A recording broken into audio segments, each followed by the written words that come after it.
awakening of wisdom is a very important point or factor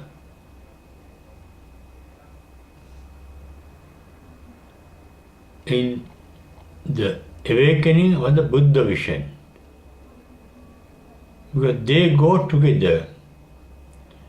Without the awakening of wisdom, there cannot be a Buddha vision, and without a Buddha vision, there cannot be an awakening of wisdom. They go together simultaneously. They are two sides of the same coin, they are present together. Buddha vision literally means an enlightened vision, or it can be called the vision of a Buddha. The Buddha means an enlightened one. It is the vision of an enlightened one. Main factor of an enlightened one is he is full of compassion called karuna and full of wisdom called panya. Panya is not jnana. The root is the same in both in jnana and panya. Jna is to know. Panya is also to know. Jnana is to know through sense organs. The jnana or the knowledge comes from outside. But prajna, the wisdom is awakened from within. Wisdom is awakened at the end of jnana called knowledge. Knowledge is of the past. What we call knowledge is a bundle of memories that we have retained with regard to our previous experiences. They are dead, they are illusions. Memories are only mental images, not the truth of the experience. And therefore knowledge is of the past, while prajna called wisdom is of the present. It happens at the present moment. It is an awakening in the present moment. For that awakening of wisdom can be called the blossoming of wisdom, or it can be called enlightenment. Enlightenment is the blossoming of wisdom. The word Buddha means a wise one, wise person. Because a person is called wise because his wisdom is awakened. He has an independent vision. He can see things not rationalizing, not reasoning out. To rationalize, to analyze, to reason out, you have to use knowledge. Wisdom is not using knowledge. It is an instinct. It happens automatically, without any deliberation. One can see the truth. And when that capacity arises, one is perfectly blissful. Therefore, wisdom can be called the capacity to be blissful. We are blissful when the wisdom crops up or when the wisdom gets open. Therefore, wisdom can be called the source of bliss in us. It is a source of bliss. Whereas knowledge is a source of unhappiness, sorrow. Because it is the knowledge knowledge is of the past. It is our past memories give rise to the concept called self, myself. And it is that bundle of past memories that lead to a center called I, myself. It is that I that has the desire to be pleasurable, to be happy, to be blissful. Therefore, the center called I, made of thoughts and knowledge, is a source of unhappiness, a source of suffering, a source of sorrow. Where the knowledge ends, the knowledge that creates suffering. You may think that knowledge brings you pleasure. Yes, more and more knowledgeable you are, more pleasurable you can be. It gives you pleasure. But knowledge has no end, gathering knowledge.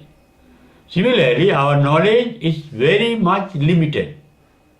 Even the knowledge of an expert is limited. Therefore, we know something through knowledge means we are ignorant of more aspects of it than that we become aware of certain few aspects of something.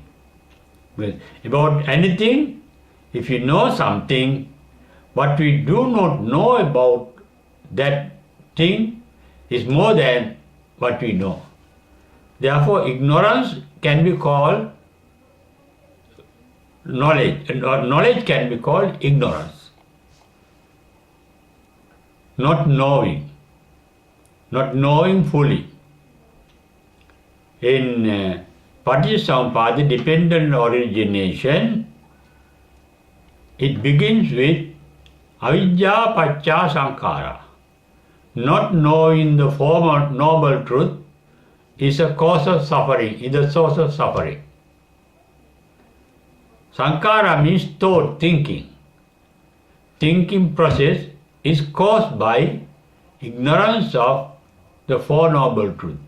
Ignorance of the Four Noble Truths means awakening of the Four Noble Truths, realization of the Four Noble Truths makes you enlightened. You think because you are not enlightened. It means when we are enlightened, we do not think. There is no need to think because the enlightened vision is boundless, beyond all bounds of time and distance. If an enlightened wants to know something, he can see it here and now. Ehipassiko means here. Sanditthiko means now, at any moment. That is a vision that we can't think of with our knowledge. That has to be realized. We know only ideas expressed by enlightened one with regard to the enlightenment, but we don't know what that state of mind unless we ourselves are enlightened. The enlightened mind, as I mentioned earlier, is compassionate, and that is a sign of wisdom. When you are compassionate, you have no ill will. When you are compassionate, you don't have selfish motives and desires. You are compassionate, you are not thinking of yourself, you are thinking of others, to be helpful to them, to be benevolent to them. When we are selfish, when we desire something, we feel very happy and blissful when we get what we really desired. But that happiness do not last long. One reason is, once we have it, when we get it, our desire for it is gone. There is no need to have the desire for it because we have it. Therefore, when we don't have what we desire, we suffer because of not having the particular object. The suffering is a mental state. It is not the object that you get, when you get the object that you desire, it is not you are getting it, acquiring it, having it, that make you blissful for a moment. It is because the desire for it is gone, what is called lobha chitta in Pali, or attachment called raga chitta in Pali. Raga means, attachment means we like certain things, dosa means we dislike certain things, moha means we don't know many things, but we don't know. When you do not know what you want to know, we suffer mentally.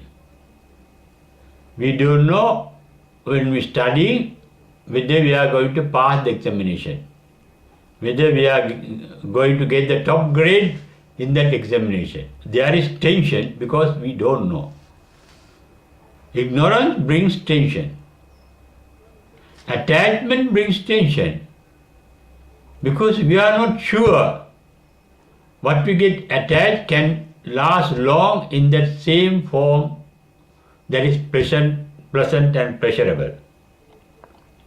Because the pleasantness of anything cannot last long. Whatever the pleasantness is born is subject to decay and death. That is why it is said the beauty is skin deep. You marry someone because you got attached to the beauty. But after a few months, after a few years, that beauty is gone, that beauty has vanished. Then you have no attachment to the particular person as you had early. You don't enjoy that particular person. You have no pleasure as you had earlier. And that brings suffering. Attachment or even the pleasantness can bring suffering. It is obvious that unpleasantness brings suffering. You dislike the unpleasant, you like the pleasant. When you like the pleasant, there is tension whether you can keep it for yourself, whether you are going to lose it, whether your attachment to that person is going to vanish. There's particular tension when you are attached to the present. And resentment for the unpleasant. Until it is got rid of, until you remove, until you dispel what is unpleasant, there is tension. Bliss of mind is called freedom from mental tension. And that freedom from mental tension is achieved by the power of wisdom that is inborn in us. Every being is endowed with the capacity called wisdom. But in that capacity, there is the capacity to be blissful. What is blissfulness? Avoiding pain, avoiding suffering. Even a one-cell being, the smallest, tiniest being, living being called amoeba, is also endowed with wisdom to avoid suffering and to be blissful or happy. When he is in an environment which is very hot, he has the capacity to avoid that, to retreat from that environment. When it is too cold, unbearably cold, he has the capacity to retreat it. Not only amoeba, all beings, all animals, all human beings have that capacity to be blissful. Bliss is not coming from outside. It is a mental state. It is an inner state. Our mind is intrinsically, originally, normally blissful. pains and suffering come from outside. They are only visitors. The host, the original mind, is full of bliss. That is why Buddha said that mind is full of light, enlightened. It's an enlightened mind. Pabasara bhikkhave chittang. Agantuk upakilesehi upakrito. It is foreign to the mind, outside defilements that destroy that particular pleasure. Even in enlightenment, even in the awakening of wisdom called enlightenment, the bliss that one would experience emanates from within oneself. Therefore, we can be called Buddha, becoming a Buddha as blossoming of the beauty within. The word Buddha means also as one meaning blossom one, open up one, awaken one. Those are different shades of meaning. Blossoming means opening up of the inner beauty of a plant, tree or creeper, hidden within, is called blossoming.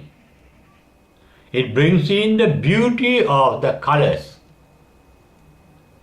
It brings in the beauty of the touch, the softness of the petals. It brings out the sweetness of the nectar in the flower. It brings out the sweet smell, the fragrance of the flower. It brings out the beauty of its shape. Wherever all these, they were latent, hidden in a plant, in a tree or a creeper or a small plant, they are hidden. Similarly, awakening of wisdom means awakening of bliss, as I mentioned earlier, that awakening of bliss with panya called wisdom, brings out the beauty within.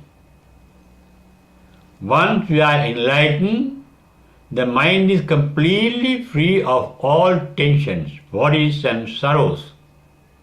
No more tension, no more worry, no more unhappiness. And such a mind is called a blissful mind. And it is wise to be blissful. And it is being wise that makes you blissful. And as I mentioned earlier, wisdom is a source of happiness, while knowledge is a source of sorrow. Wisdom is knowing, knowledge is the known, knowing happens now. Knowledge has already happened. They are the memories of the knowledge that we have acquired in the past. Knowing is instantaneous. It is of the present moment. Real knowing through wisdom, not through knowledge. Without knowledge, without the interpretation of the knowledge, setting aside knowledge, wisdom can make us blissful. That is, taking things as they are, without going to think of them, without going to think of what we do not know about it, without thinking whether it is going to vanish, when it could vanish, and without getting attached to it. Because when you get attached, there is tension, because you don't know at what moment you are going to lose it. Without resenting it, a mind free from attachment, resentment, and unawareness is called an enlightened mind. Free from attachment being Beta Ragi, Free from resentment means vita dosi. Free from unawareness or ignorance is called vita mohi. Here ignorance in the Buddha Dhamma really means avidya in Paticcasamuppanna theory, the theory of dependent origination. Buddha has realized all our sorrows are caused by thinking. Sankittena pancha upadana khandhapi dukkha. Pancha upadana khandha means the thinking process, the thought process. It is the thought process that brings on suffering. When the thought process is annihilated, there is no thinking but there is vision. The vision called the Buddha vision or the enlightened vision. You can see things as they are. That it means yatha bhuta jnana darsana. Not only you can see things as they are, you can accept things as they are, with neither attachment nor resentment. You don't want to possess it, nor do you want to get rid of it. You just become aware. When there is that awareness, there is no moha. Full awareness. Therefore, this vidya means knowing the Four Noble Truths leads to sankara nirodha. Avidya nirodha, sankara nirodha. Vidya, udapadi, then nibbana udapadi, full of bliss. Sankara means when there is avidya, there is sankara. When there is ignorance, there is the thought process. You think of things that you don't know. You think of things without knowing. You get attached to things without knowing that they are temporary, that they are transient, that they are dynamic, that they are always in a state of transformation, that they are born to decay and die. When you realize that particular truth, there is no tension in you. You know its real nature, but you can enjoy it. There is Atti Sukha, the bliss of the moment, without thinking of its future, without expecting it to be present even in the future. You enjoy it because you have it. Having it is a reality. The joy of it is the reality of the present moment. The joy of it in the future is only a dream. You think of enjoying it even in the future. But by the time that beauty, that pleasantness, that present taste may have vanished. His present nature may have vanished because everything is born to decay and die. Yeah, so, vidya, udapadi, it means nibbana udapadi. When there is vidya, there is no sankara because there is wisdom. Vidya means really the wisdom. It is the result of the wisdom. Even at the enlightenment, awakening of Buddha vision, the enlightenment started with the awakening of the insight called Chakkumudapadi. With that awakening of awareness, insight, you get the knowledge of it. Knowledge is not the past knowledge, knowing of it. You see something and you know it. You become aware of it. That's called Jnanam Udapadi.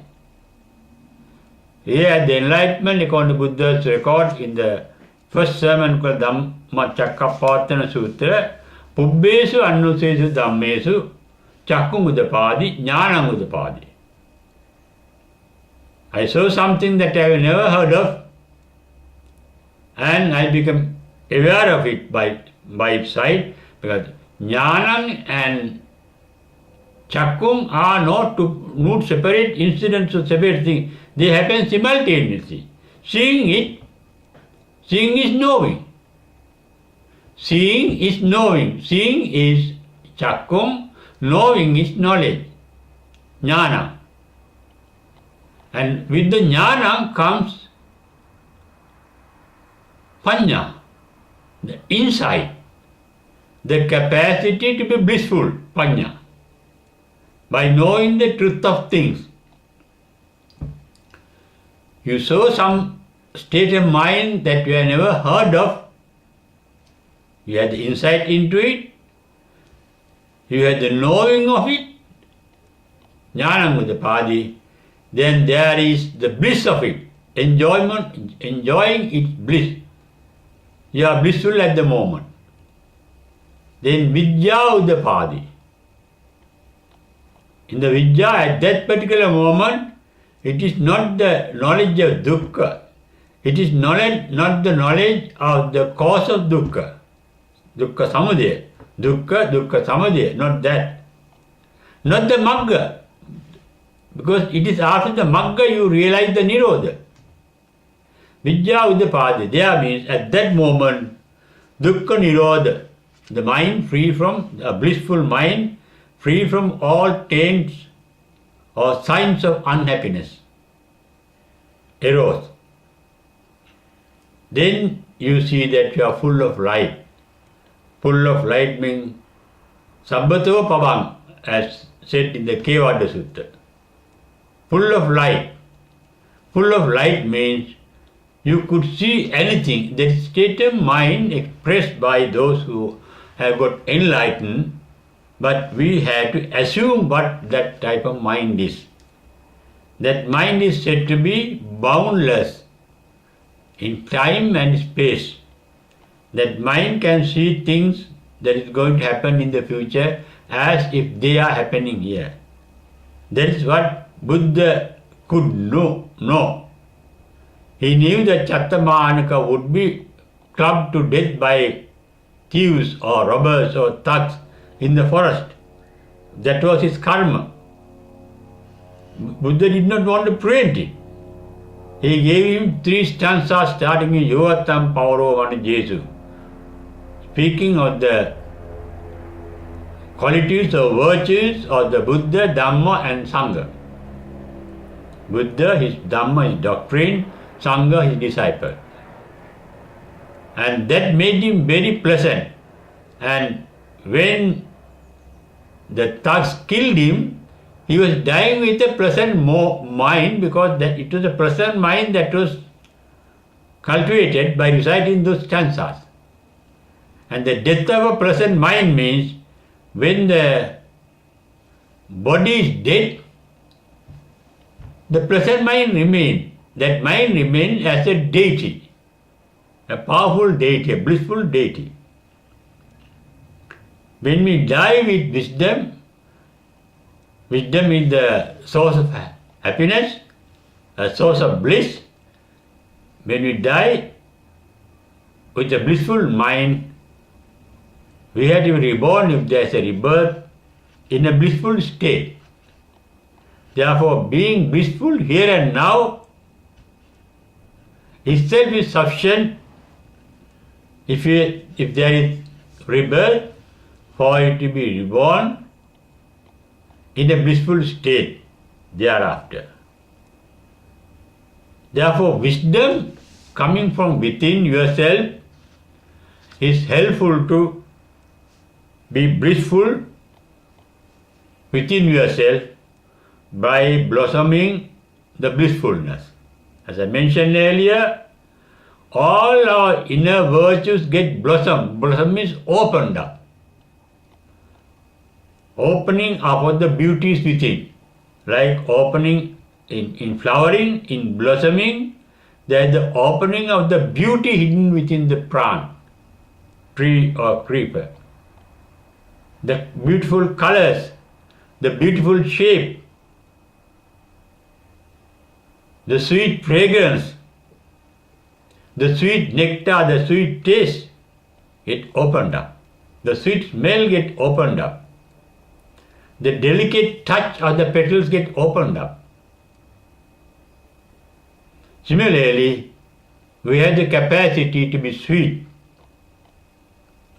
That is why the enlightenment with which we realize the Nibbana called supreme bliss is called Amatam Panitam in Pali. They are sweet like the ambrosia, the divine food. And that divine food is not coming to you from outside, but from within yourself. They lie hidden in you because you are ignorant of it. They can be known to you when there is the insight awakening of the insight, Chakkhung Uddapadi. And awakening of the awareness of it, knowing of it, Jnanam Uddapadi. The bliss, the source of bliss called Panya Uddapadi, it gives you bliss because it will blossom. And with that, the Vijja, the technique of being blissful, remains permanent in you. Dukkha Nirodha there. Not Dukkha and Dukkha Samudaya, not Magga Nirodha, Dukkha Nirodha and Patipada Magga. After passing all that, there is nothing to be done. Naparang Ittataya. Katam Karaniyam, that's why the enlightenment says. We have done all what has to be done. Katam Karaniyam. Naparang Ittataya. There is nothing more to be done to be happiness. They say, when they say, not the disciples of the Buddha come and inform the Buddha, not that they are enlightened, they say, Katam Karaniyam. Because they have led the brahmacharya, the Buddha has taught.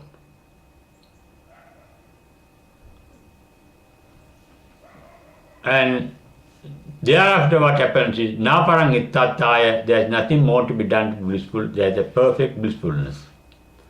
And that blissfulness, that enlightenment, that nirvana, they are not anywhere else but within yourself. Awakening of Buddha vision means you awaken the capacity to see the supreme bliss of nirvana within yourself. But that should happen with the maturity of wisdom. Blossoming of flowers cannot be there as soon as we plant a flower plant. It takes time. The plant must get mature. A tree may get mature. Some trees may take about 5 to 10 years for its maturity. Some flowers within few months. Some flowers get matured, some plants get matured within few weeks and they blossom. Different beings have different capacities for blossoming, for the awakening of the Buddha vision, the vision to see the supreme bliss within ourselves. Till then we have to be patient.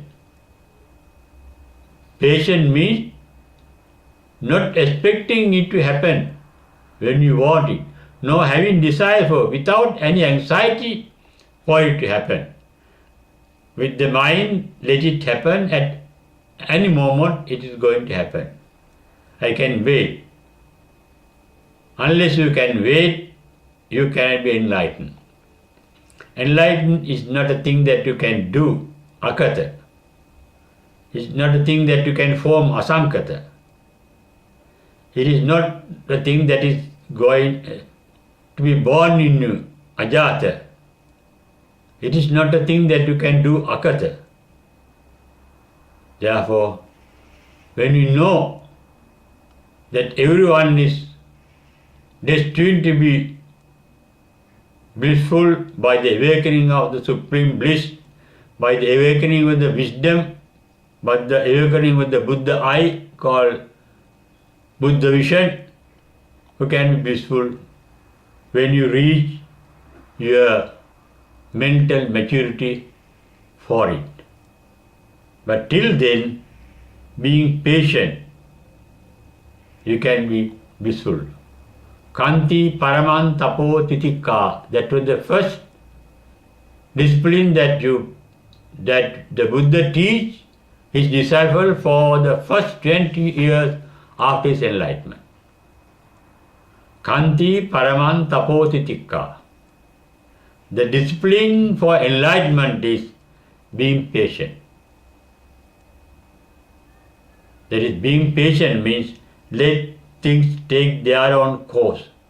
Your enlightenment too must take its own course, and you will be enlightened and you will be blissful, you will be blossom with your maturity of wisdom one day, this life or in the future life.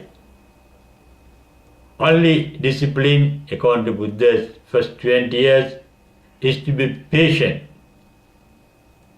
with faith that your maturity is going to be opened up day by day with you becoming more and more blissful.